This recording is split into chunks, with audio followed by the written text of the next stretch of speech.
Every Tuesday, 2 o'clock, we have a live broadcast, a variety of interesting guests.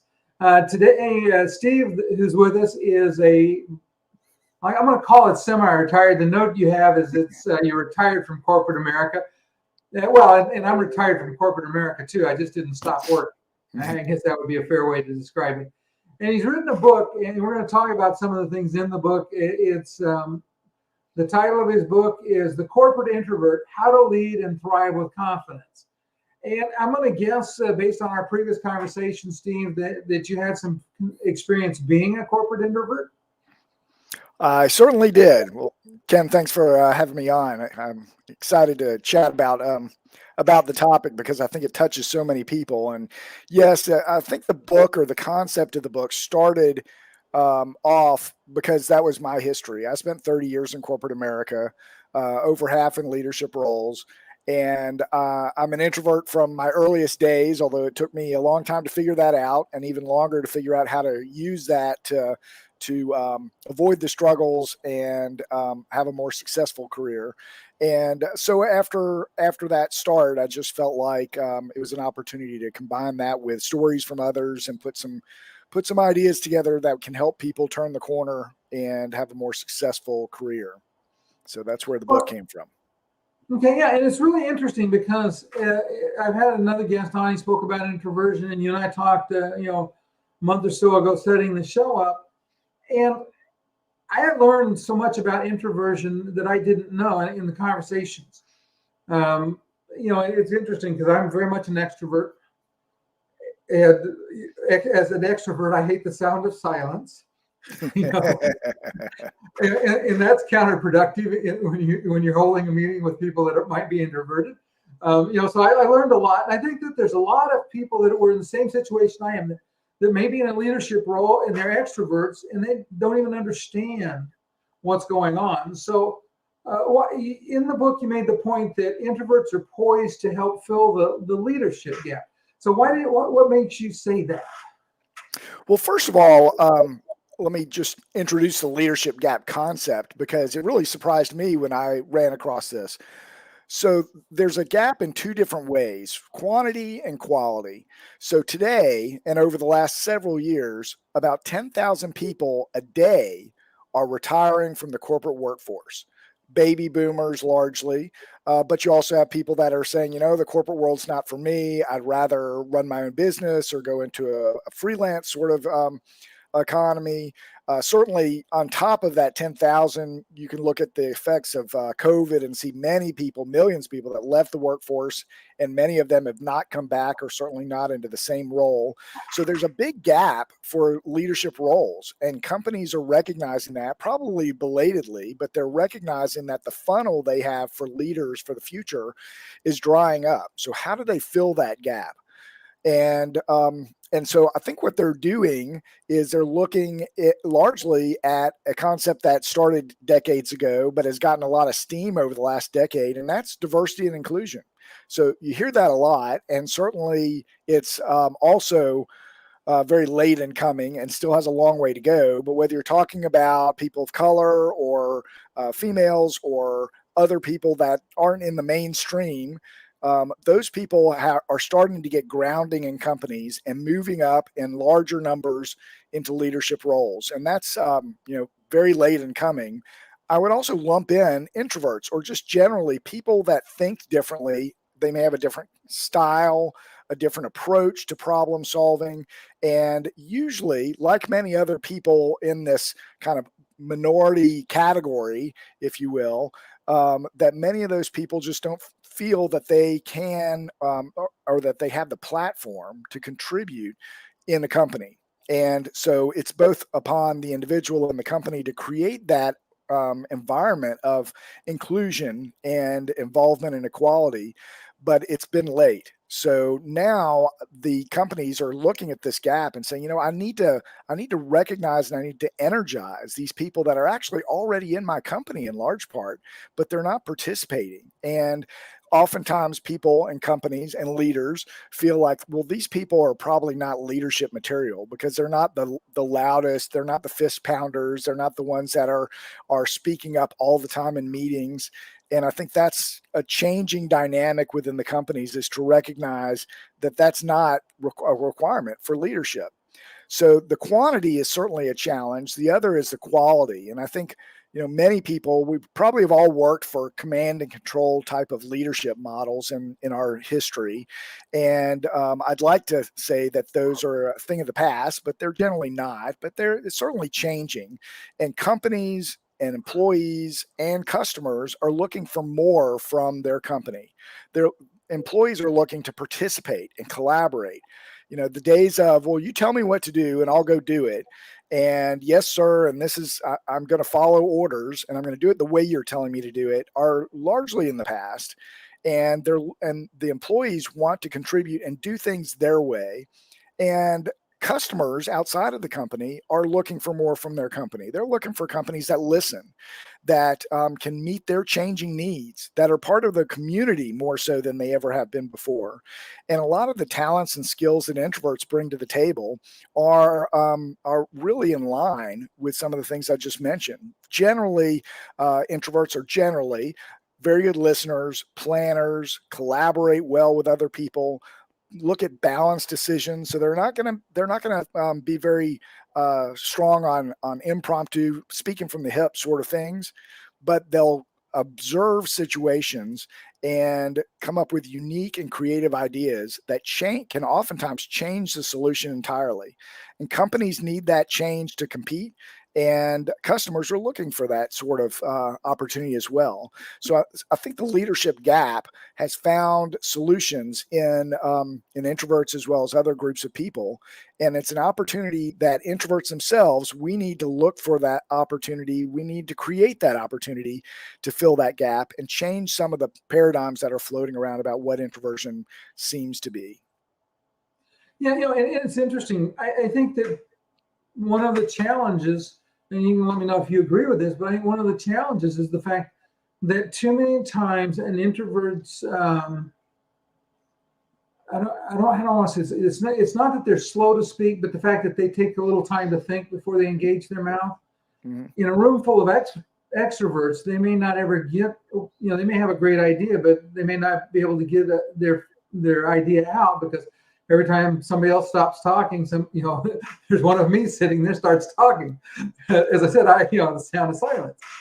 And, it's interesting what you said about the generation gap as well, too, because what I have seen, and one of the things I teach in the class, is I talk to my students that are managers in training about the need to start to mentor their people and to start to grow leadership within them. And we look at the different cultures and what, because there are some, broad strokes that you can paint of various, generations. You had the generation before the baby boomers, Gen X, Gen Y, Gen Z. And we have all of these generations, and they all are focused on different things. Their lives were shaped by different events in their lives. So collectively, those pose a challenge. Now I'm gonna intro in my next question with this, is that too many times extroverts like myself are very much fire, ready, aim. When we go into a conversation, and I just did it right there. It's one of those things that I notice as I edit my audios on tapes that I edit, is extroverts tend to have regressions and long pauses because they started to say something, now they have to think about it. Whereas you said that in your comment that in the opposite is with introverts, is that they're ready, set, go next mode. So tell me a little more about that. Yeah, I think that is a very classic approach, two very different approaches. So, and what I talk about, one of the things I talk about in the book is that oftentimes we're all busy at work, whatever we do, and there's meetings and there's phone calls and emails and so many other things. And so we tend to, whether intentionally or unintentionally, book meetings back to back to back, and we've got a full day, and maybe that feels good that we're filling our day. However, it really forces us into this go mode. So we're always going. We're going into a meeting, and then we're asked questions or we have to present, and we're going off the top of our head. And honestly, that's not usually a strong point for introverts. So the model I really suggest is ready, set, go next. So we need to prepare. I think everybody could benefit from some preparation, but we introverts certainly need to prepare. So think in the ready mode about, okay, if it's a meeting, for instance, what meeting do I have? What's the topic? I want to see an agenda in advance. If it's a complex topic, I'd like to see pre-read. All that gives us some of that time and space that you mentioned. We need a little bit of time. So let's go review the notes and think about it, carve out some time in our calendar to think about and prepare for that meeting. What questions do I have? What comments do I think I probably would want to share? Maybe I want to get with the leader in advance and share those comments because it might change the structure of the meeting. So that's an option, but I really need to prepare in that ready mode. The set mode is, get into the meeting room. I always suggest get into the meeting room early. Everybody perhaps, but certainly introverts benefit from just calming our anxiety. So if we walk into a meeting room and it's filled with people, and some we know and many we don't know, and we have to pick a seat that we didn't necessarily want, maybe it's at the head of the table or maybe it's in the back corner, then that anxiety just continues to build.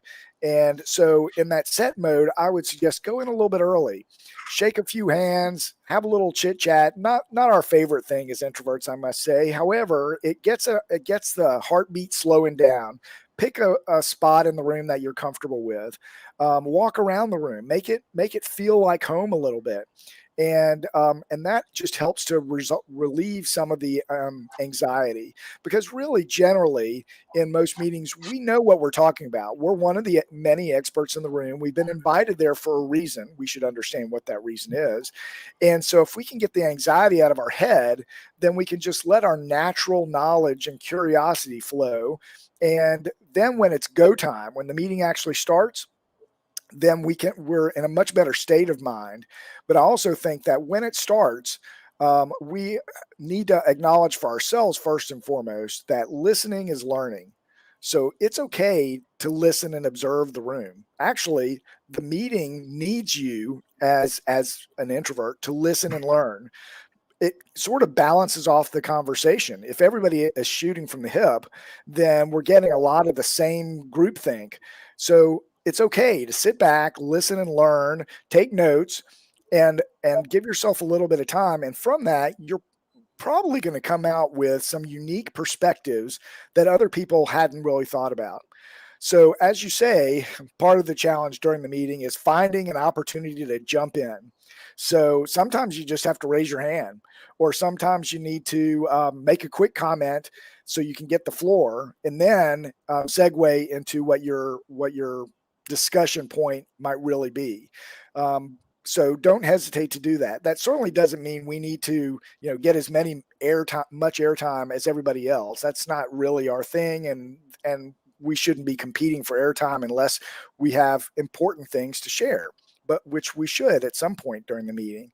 And then the next aspect is when the meeting's done, I think everybody usually falls short, and it's really important to follow up, right? So the meeting's done, notes have been taken, actions have been made. And so we need to make sure, whether we're the leader or the participant, that we're taking those actions and we're putting them into our calendar. We need to make sure we're following up. And if we're the leader, that others that have those actions are following up on that. And as an introvert, anybody should feel comfortable. If we get stuck in a meeting, somebody asks us a question and I really don't know what the answer is, rather than kind of muddle our way through it or fake our way through it, which usually people can kind of sense that's what's going on. It's okay to say, listen, I think that's an interesting question. I'd really like to comment on it. I need a little bit of time, maybe with my team, but I'll get back to you later today, or I'll get back to you tomorrow or something, and then make sure you get back to them. And that really, I think people will appreciate that what you're doing is you're coming with quality input into the meeting. And so the ready, set, go next method is something that seems simple, but we have to, as introverts especially, create that time and space to be the valuable participant that we want to be. Okay. Now, you mentioned that there are really 5 keys to success for an introvert. And so can you tell us a little bit about those 5 keys, what they are? Sure. I think first and foremost is energy level. So you mentioned it a little bit earlier, and it's part of the defining difference between introverts and extroverts. So extroverts will oftentimes get energy from other people, right? They want to be with other people. They want to be engaging with other people. At the end of the week, the extrovert wants to go out and have dinners and parties for much of the weekend. The introvert wants to go home, close the door, read a book, meditate, maybe have dinner with their close family. And both are perfectly fine. I think for introverts, it's important to manage our energy. If introverts are in a situation where we are engaging with other people or we're in pressure situations like meetings or whatnot, then it drains our energy a lot. And those situations will happen. I'm not suggesting that we avoid those situations. This is life and this is business, and that those are some of the challenges that everybody has during the day. But what we need to do is manage our energy. So we wake up in the morning with a level of energy, and if we just go to all our daily meetings and challenges during the day, by 3 o'clock in the afternoon, we're going to be completely drained. And certainly even after lunchtime, our energy level is much less. We're not contributing. We're just not able to kind of do what we want to do, whether as a team leader or as a participant in other discussions. So if we recognize that, create some gaps in between meetings where it's just recharge time. It may be that I just want to take a walk around the campus or walk around the floor. I want to close my door for a few minutes and just gather my stuff. I want to prepare for meetings. I want to, you might want to listen to some music for just 2 minutes, and those sort of things can help boost our energy a little bit, so that instead of at the end of the day, we find that we're just going down the slope, that we're recharging a little bit. And so at the end of the day, I mean, for years, I would come home at the end of the day, I'd slump down on the couch from exhaustion, and my family would get whatever was left of me, which wasn't too much. And that's not fair to anybody, and not the way we want to run our full day, let alone the time that we have at home afterwards. And so it's a matter of boosting our energy and recognizing, this is going to be a really stressful meeting coming up. So I'm going to take a little bit of time before, and maybe I'll take a walk afterwards to recharge again before I have something else going on. And it will make a really big difference in your day. Second thing is networking. So networking, again, I think on the list of apprehensive situations for introverts would be networking, whether it's people we know and coworkers, or it's managers when we're trying to maybe find our next job, or customers or whatnot. Networking can be challenging. And I think in many of our minds, certainly in mine, I started thinking networking is I'm going to a convention or a big cocktail hour. There's dozens, if not hundreds of people, most of whom I don't really know. They seem to all be chatting it up and getting along, and they walk out with dozens, if not hundreds of business cards. And this is just not a comfortable place for me.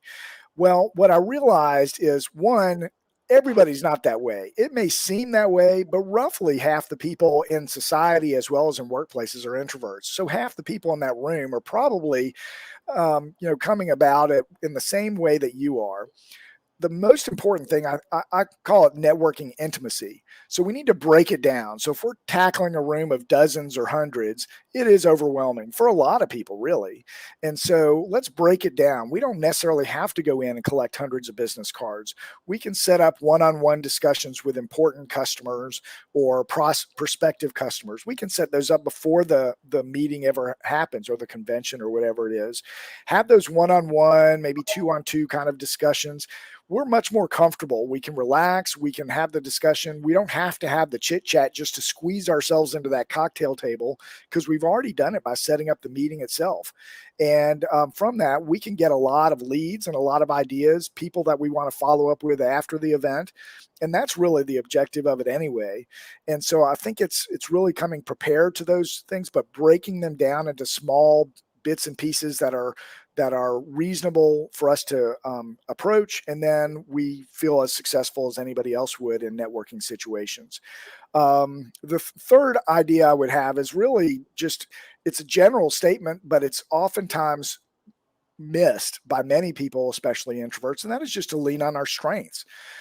Oftentimes, I came into a corporate environment, everybody seemed to be kind of in the same sort of cloth. They were confident. They were commanding in meetings. They knew what they wanted to do, and I felt like, well, if I'm going to be successful as I really wanted to be, I'm going to approach that, because my natural inclination was, especially because I really didn't know myself very well. Had low self-esteem. I was not confident about what I was trying to do. And so when I flipped the tables and I realized, you know what, introversion and extroversion are just on a continuum. People are who we are. There's not a good and a bad. It's not anything like that. What we need to do is embrace who we are, whether we're an introvert or an extrovert in different situations, and recognize that each one of them come with strengths. So some of the strengths, like we talked about, things like collaboration and listening and planning, those are strengths that we need to acknowledge, we need to grow, and we need to practice and use them, whether it's in meetings or day-to-day activity. When we do that, then and we do that successfully by just growing and extending ourselves and extending our comfort zone. Then we build confidence, and suddenly we're a much more confident participant in everything at work, and it changes our approach completely. So I really think that recognizing those sort of things is sort of the roots of a tree of leadership. And if we don't find those roots, then we'll never grow as leaders. Um, I would um, I would say that stretching, we mentioned just a minute ago that stretching is really important. So for introverts, we oftentimes feel like, I love my comfort zone. And these talks about, well, you need to leap out of your comfort zone and find new things and try new things is really scary, probably scary for a lot of people. But for introverts, we really get to a point of feeling like I need to grow, but it scares me to grow. And I think the big challenge is, or the realization is, we don't need to leap. We just need to stretch our comfort zone. So if we're really good at something, find ways to utilize that strength in different ways. So if we're very creative people, we do art or we write or we do something like that, maybe in our own time at home, how can we be creative at work? That's a unique skill that oftentimes is needed, especially in today's world where customers are looking for more creative solutions. So how can I bring that creativity into work, and how can I stretch it and grow it? And it helps to build my own confidence, but it builds a little bit of my own brand that I'm a creative person that can really help to develop unique solutions. So I'd really think that the approach to stretching ourselves is important, but not to leap, just to extend ourselves a bit more. And the last thing I'll share on this, which I think is perhaps the most important, is to share our introversion. So a lot of introverts feel like, I've got to wear a mask all day. I've got to pretend to be an extrovert. I'm going to come home at the end of the day. I'm going to take the mask off. I'm exhausted. But you know what? People at work didn't notice anything wrong with me. And we oftentimes grow up, especially in our teenage years, but can go on for decades, feeling that there's something wrong with me. So I've pulled it off. I pulled off the caper by making people think that I'm not really an introvert. But there's nothing at all wrong with that as to be an introvert. And actually, what I find is, not only does the team miss out on knowing the true individual and they're benefiting from their strengths that we've talked about, but the individual themselves really suffers tremendously from trying to kind of cover that up. I mean, imagine if you say, well, I'm going to go to work and I'm not going to be my real self. I'm going to act all day and pretend to be somebody else that I think is better qualified or has better leadership capabilities. So I'm going to act all day. Well, deep in our minds, we're thinking, I'm not good enough as a person, so I have to act like somebody else. And that is completely wrong. I understand how people can feel that way because I did it for a long time. And when I realized that I was missing out, my team was missing out on some of the diverse perspectives that I had, and I shifted around, and then I shared with other people, hey, I'm an introvert, and here's what I think I bring to the table as an introvert, and here's some of the successes I can have with a team and as a leader as an introvert. Then suddenly the elephants identified in the room, and we can become more comfortable in being our true selves. And at the end of the day, we spend way too much time at work to not be authentic and confident and happy. And so I think that that conversation with coworkers and with managers, I've seen it many times, just opens up doors, relaxes people, and helps the team benefit from the strengths that everybody truly brings to the table. Yeah, I really like that, because a couple of things you said in there that really struck me. The first of all, the back-to-back meetings, and it just drains you. And even as an extrovert, some days I've been on Zoom, it seems like all day. And I am like, I just, all I want to do is go sit down, and I want food to show up in front of me, and turn the TV on, and let my brain do something other than think. Yeah. So I can very definitely relate to that. The other piece of it is the wearing of you could think of it as wearing of a mask, pretending to be the extrovert. When you're trying to pretend to be something you're not, that is stressful, and it because you got to be watching. Okay, should I? Shouldn't I? Should I? Shouldn't I? Should I? Shouldn't I? Types of things. And so I can see where that would add a lot of stress. So I guess the last question I have for you today is, what can managers do? So let's say that you're an extrovert, and you have a team of people, and as you said, about half the workforce probably is introverted, and extra, half and half. So what can you do to really support the introverts in your team on their journey and help them to grow to their full capacity? Yeah, that's a great question because it takes everybody, right? And so I think what extroverts can do, coworkers and leaders, is listen and be curious. So be respectful as well. Recognize everybody's different, right? And whether it's other people that are also extroverts or introverts, we're all different. We bring things to the table. That sounds simple, but so many people let their ego drive them, and the belief that what they do and how they do it is the right way. And so they hire people that approach things the same way they do. They listen to people who have the same approach or personality that they do. It's a natural tendency. But I think we need to break that down and recognize I want more diversity in my team. I want more diversity around the table. I want more diversity in my networks, and that will build stronger solutions. And so if the leaders change their mindset and say, you know what, I actually want more diversity. So if I'm interviewing somebody and they seem to be really quiet, or it takes a little while for them to answer the question, that's not a negative thing. That's part of the diversity. Now, I want to hear what is their answer to the question or their ideas when they're comfortable to share that, because I want to make sure there's substance there. But the same can be said for anybody you're interviewing. I think as a manager, some of the things we've already talked about are things that we need to create. We need to create that time and space. So make sure if we're a manager and we're leading meetings that we're issuing an agenda, we're sharing the pre-read in advance. Instead of brainstorming in meetings where, okay, suddenly I'm going to spur this on everybody and we're going to go around the room and I'm going to ask everybody for their opinion right now, which as an introvert, we go into instant shock. And so what really helps is to sometimes approach it as, okay, we've got sticky notes on the table. Everybody grab a few sticky notes. The topic we're going to try and solve, or the ideas I want, is XYZ. This is the topic that we're trying to solve. So everybody take a couple of minutes, jot down some ideas on your sticky notes, and then we'll go from there. So it gives everybody in the room a little bit of time, gives the introvert some time to think about it and come up with the ideas, or check the notes that they prepared in advance. It gives the extrovert an opportunity to say, instead of maybe, if I had to jump on it, I would have given this answer, but actually maybe I want to give a different answer or embellish on my answer a little bit because I had a couple of minutes to think about it. And then we go around the room and everybody's a lot more calm and quiet because I've had a chance to prepare. I feel more comfortable with my answer. Okay. One of us just locked up, Steve, and I don't know if it's you or me.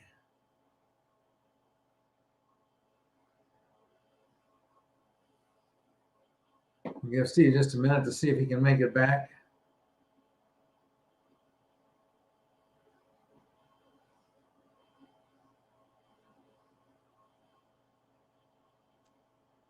There we go. Okay. Are we back? Okay. Yeah.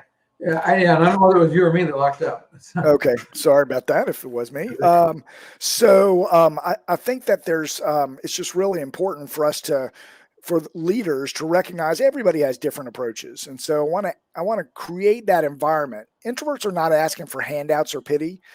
We're just trying to create an environment where everybody has a chance to participate. And so as a leader of a team or of a meeting, if you feel like some people have not had a chance to speak up, maybe they just need a little bit of time, or maybe it's helpful before you move on to the next topic to just go around the room and say, and you don't even need to call names, but just say, okay, I'm going to take a time out. Does anybody else have anything they'd like to say?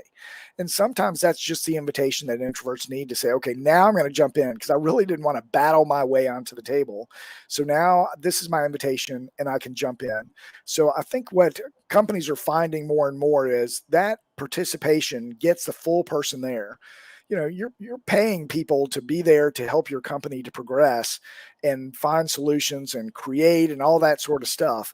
And I really think that for a long time, introverts are, both because of the environment that's created, as well as the introvert's own apprehension, are not bringing their full selves to the table. So if we can create that atmosphere, both the introvert and the extroverted leader can create that atmosphere, everybody's much better off for that. Yeah, I'd agree. And, it's interesting. One of the things that I talk to my service managers that I train is I suggest that if they're going to have a meeting, that they have the agenda so everybody knows and they get it out ahead of time so everybody knows what we're talking about. But then I suggested, to them that, if you have people that are not always the first to answer, which means that they might be an introvert, that they call on one of their extroverts and kind of prime the pump and say, and then we'll talk to you next. So they give that person a little chance to get geared up in their mind and know that it's coming around to them, and then work their way around, try to talk to everybody, not necessarily just sequentially in the room, but to try to give the introvert a little bit of a heads up, I guess would be what I would say, so they have that time to get everything lined up in their head so they're ready when it's their turn. That's right. Is that a good idea? Or? No, it's a great idea. I mean, we've talked about it a number of times today. It's time and space that they need. It's not necessarily that introverts are slow thinkers. I mean, that implies that there's some issue there. But it's really that we just process and we're very introspective. So if we have a challenge or we're offered a question, suddenly we might have a lot of kind of ideas or theories kicking around in our head. And so rather than blurt out this thing that might initially sound like a garbled message, we need a little bit of time to just sort out those ideas in our head into a coherent statement that will be impactful.